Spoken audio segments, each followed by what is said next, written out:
नमस्कार, आपण पाहत आहे भांडा फोड न्यूज. एका दमात भ्रष्टाचारी कोमात. सोशल मीडिया, कर्जबाजारी, गुन्हेगारी, सट्टेबाजी, चोरी, मटका, जुगार, दारू, सावकारशाही, न्यायाच्या प्रतीक्षेत प्रशासन. भांडाफोड न्यूज. एका दमात भ्रष्टाचारी कोमात. बहुचर्चित चंपाबाई काकडे खून प्रकरणात दोन्ही आरोपी निर्दोष.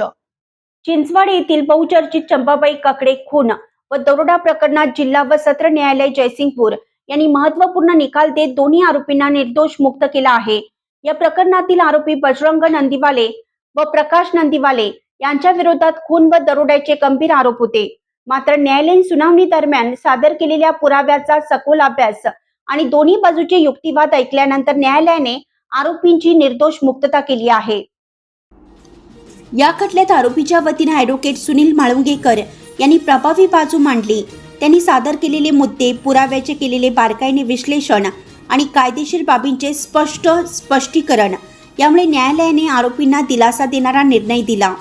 चंपाबाई काकडे खून व दरोडा प्रकरण परिसरात मोठ्या प्रमाणावर चर्चेत होते.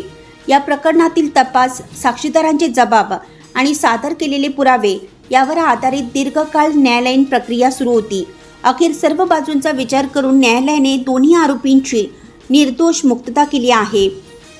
दरम्यान ॲडव्होकेट सुनील माळुंगेकर यांनी यापूर्वीही अनेक महत्त्वाच्या फौजदारी खटल्यांमध्ये प्रभावी युक्तिवाद करून उल्लेखनीय यश मिळवलं आहे. यड्राव येथील गँगरेप प्रकरणातील आरोपी रुपेश शिंदे याची निर्दोष मुक्तता करण्यात त्यांनी महत्त्वाची भूमिका बजावली होती. तसेच संतोष पाटील व अन्य 4 जणांना खुनाच्या प्रयत्नाच्या गुन्ह्यातून मुक्त करण्यातही त्यांनी यश मिळवलं होतं. याशिवाय सुभान इनामदार यांच्या विरोधात दाखल करण्यात आलेल्या पोक्सो कायद्याअंतर्गत गुन्ह्यातही त्यांनी प्रभावी युक्तिवाद करून त्यांची निर्दोष मुक्तता करून घेतली होती. त्यामुळे फौजदारी खटल्यांमध्ये अभ्यासपूर्ण मांडणी करणारे वकील म्हणून ॲडव्होकेट सुनील माळुंगेकर यांची ओळख निर्माण झाली आहे. जयसिंगपूर न्यायालयाच्या या निकालामुळे बहुचर्चित चंपाबाई काकडे खून प्रकरणाला अखेर पूर्णविराम मिळाला असून परिसरात या निर्णयाची चर्चा सुरू आहे.